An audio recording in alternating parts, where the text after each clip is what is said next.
இந்த வருஷம் எங்க தோட்டத்துல பார்த்தீங்கன்னா, ஒரு சில மரத்துல காய்க்கவே இல்ல. ஒரு சில மரத்துல வந்து நல்லா காய்ச்சிருக்கு. இந்த மரம் வந்து சக்கர கட்டி அப்படி இல்லன்னா சக்கர குட்டின்னு சொல்லுவாங்க அந்த மாங்காய்க்கு. அது வந்து ஒரு ஆரஞ்சு பழம் சைஸ் தான் இருக்கும். ரொம்ப பெருசாலாம் இருக்காது. ஆனா வந்து டேஸ்ட் செம்மையா இருக்கும்.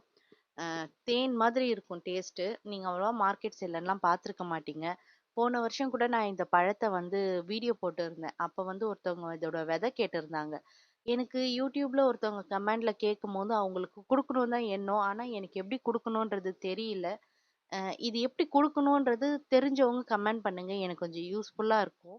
இன்னொன்னு இந்த வாட்டி மரத்துல வந்து இந்த காய் நல்லாவே காய்ச்சிருக்கு. மரம் ஃபுல்லா காய் தான்.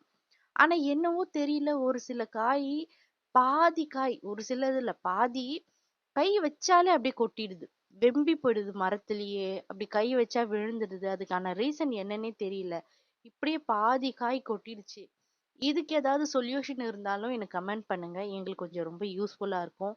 என்னோட வீடியோ உங்களுக்கு பிடிச்சிருந்ததுன்னா லைக் பண்ணுங்க, ஷேர் பண்ணுங்க. மறக்காம சப்ஸ்கிரைப் பண்ணுங்க. தேங்க்ஸ் ஃபார் வாட்சிங்.